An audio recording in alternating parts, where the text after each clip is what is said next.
अजय, चल नाश्ता तैयार है। ये ले। माँ मुझे देर हो रही है, पहले मेरा सर्टिफिकेट निकाल दे। पहले तू नाश्ता तो कर ले, निकाल देती हूँ।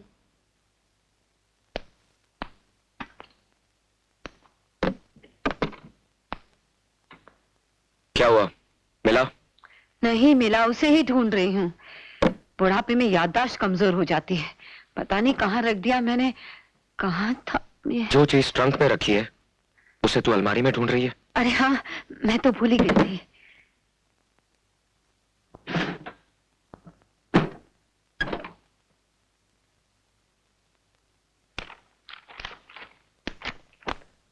मिला? ढूंढ रही हूँ ना, सर पे क्यों आके खड़ा हो गया? यही तो रखा था रात में, पता नहीं कहाँ चला गया। तो रातों रात इसे जमीन निकल गई या आसमान खा गया? ये माँ बेटे क्या खाने पीने की बातें कर रहे हैं। मैं तो आज कुछ खाने वाली नहीं, मेरा तो आज करवा चौथ का व्रत है। और तुम तो जानती हो बहन, सुहाग ने जब तक चंद्रमा नहीं देख लेती, खाना क्या एक बूंद पानी तक नहीं पीती। मैं बाजार जा रही हूँ पूजा का सामान लेने, मेरी नौकरानी आए तो चाबी दे देना। आशीर्वाद दे अपने बेटे को।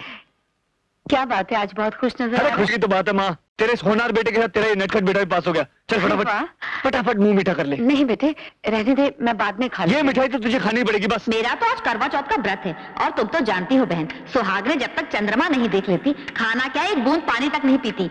मैं खा लूंगी बेटा, बाद में खा लूंगी। तू थोड़ी सी तो खा ले बा, थोड़ी सी खा ले माँ। समझता वो इतने प्यार से खिला रहा है और तू इनकार कर रही है। खा ले। हाँ। मैंने कहा ना, मेरा मन ठीक नहीं, मैं बाद में खा लूंगी। लिखा। क्या कर रहा है? मैंने कहा ना मुझे नहीं खाना। खामखा जिद कर रहा है। तू भी अजीब आदमी है, जब वो मना कर रही है तो जबरदस्ती करने की क्या जरूरत थी?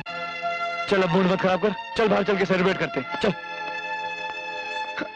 अब क्या हुआ? माँ मैं राज के साथ बाहर जा रहा हूँ, रात को देर से लौटूंगा, खाने पर मेरा इंतजार मत करना। अबे चलना यार। आराम से अजय, अजय संभाल के, आराम से।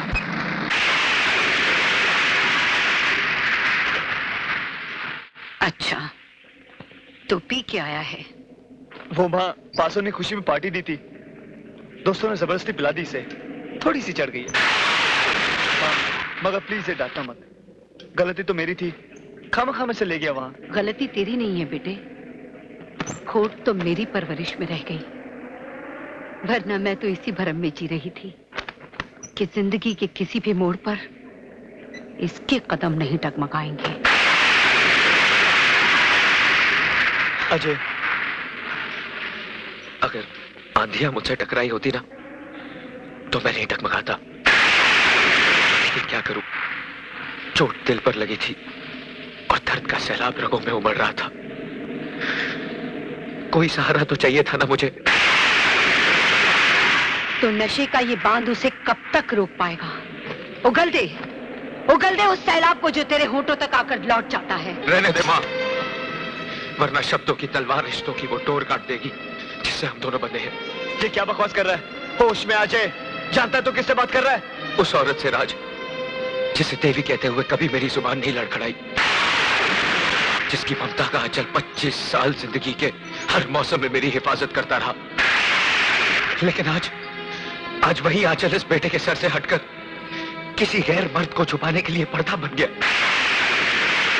कौन है वो जिसने मेरी मां के गले से ममता का जेवर उतारकर अपने नाम का मंगलसूत्र पहना दिया? कौन है वो जिसकी लंबी उम्र के लिए मेरी मां करवा चौथ का व्रत रखती है? कौन है वो जो मेरी मां के दिल में मोहब्बत बनकर और मेरे दिल में नफरत बनकर पनप रहा है? बोल मां, बोल, जवाब दे।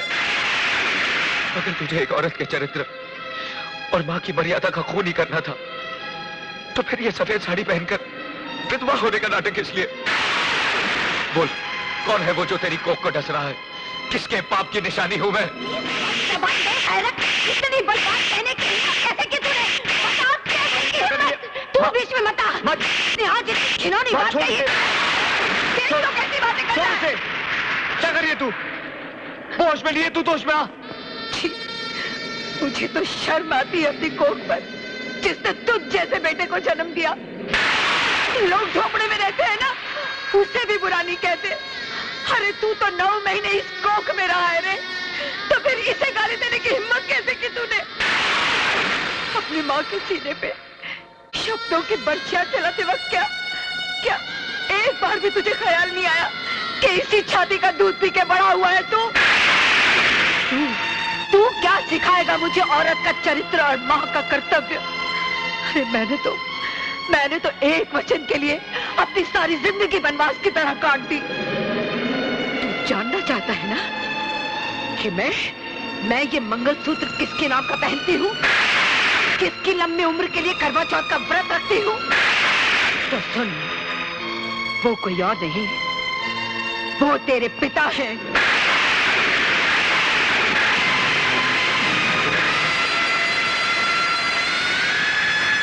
हाँ, आज तक मैंने तुझसे ये सच्चाई सिर्फ इसलिए छुपा के रखी क्योंकि तेरे पिताजी ने मुझे कसम दी थी कि जिंदगी के किसी भी मोड़ पे मैं तुझे नहीं बताऊंगी कि ना तू अनाथ है ना मैं विधवा। लेकिन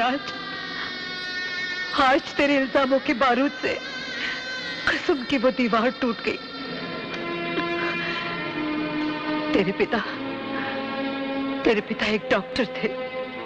वो जिस अस्पताल में काम करते थे वहां के मालिक राय बहादुर को लोग देवता की तरह पूजते थे। ये सब इंसान छोड़ दो, मैं कहता हूं छोड़ दो मुझे।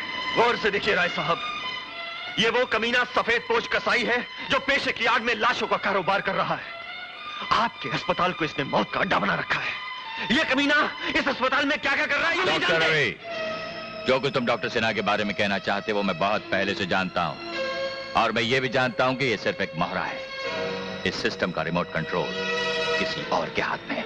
अगर आप सब जानते हैं तो खामोश क्यों है? कौन है वो? दिल कमजोर तो नहीं है ना तुम्हारा? कहीं ये सुनकर हार्ट फेल ना हो जाए कि वो रिमोट कंट्रोल मेरे हाथ में। इस अस्पताल में काम करने वाले सारे डॉक्टर मेरे इशारों पर चलते हैं। यहाँ आने वाले हर मरीज की जिंदगी और मौत का फैसला मैं करता हूँ।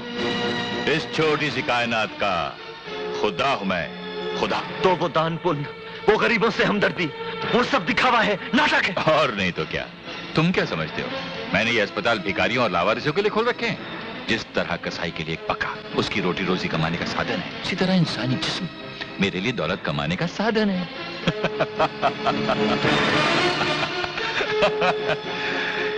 कितनी अजीब बात है ना डॉक्टर रवि। जिस मुल्क में जिंदा इंसानों की कोई कीमत नहीं, मैं उन्हें लाशों में बदलकर कीमती बना देता हूँ। खैर, अब तुम हमारा राज जान ही गए हो तो हाथ मिलाने की कीमत बताओ। सिर्फ एक कफन जो मैं तेरी लाश पर डालूंगा। Relax doctor Ravi, relax. कीमत बताओ, कीमत। तू अपने आप को नीलाम भी कर दे तो मेरे जमीर की कीमत नहीं लगा सकेगा। मैं भी पुलिस को फोन करूंगा। पुलिस की क्या जरूरत है? उसका इंतजाम तो हमने पहले से कर रखा है। डॉक्टर जगदीश। आइए इंस्पेक्टर साहब। Inspector, arrest him.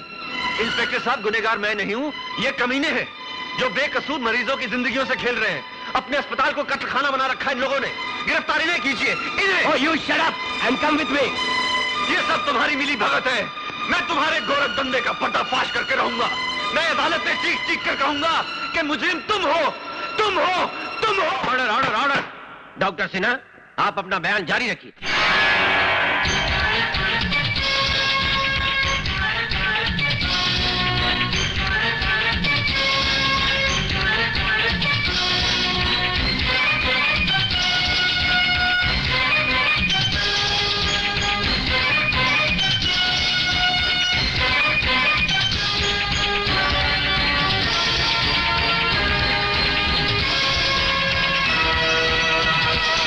मेरे खिलाफ एक मुकम्मल साजिश है योर ऑनर।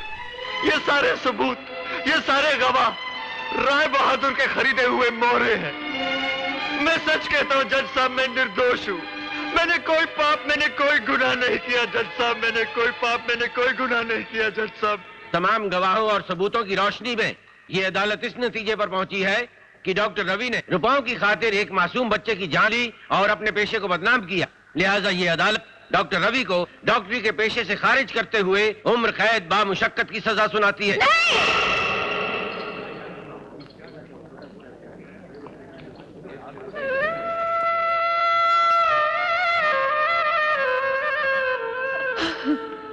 मल्होत्रा, साले डॉक्टर नहीं कसाई है तू। सैकड़ों बेगुनाह इंसानों का खून किया तूने। तुझे उम्र कैद नहीं फांसी होनी चाहिए। सितारे में काटती है साले तुझे। मारो साले को, मारो मारो छोड़ो मत साले को, मारो। अरे मासूम बच्चों की जिंदगी में खेलता है, ह्यूमन ऑर्गन की स्टडी करता है। अरे उसको मत छोड़ना नहीं साले को, मारो कुत्ते की तरह मारो उसको साले को। अबे ज्यादा कहा है साले, कसाई के बच्चे, छोड़ो मत इसको। अरे इसको क्या मार रहे हैं? इसके बच्चे को छीन लो, इसके बच्चे के टुकड़े टुकड़े कर दो। इंस्पेक्टर साहब ने रोकिए, ये मेरे बच्चे को मार रहे हैं।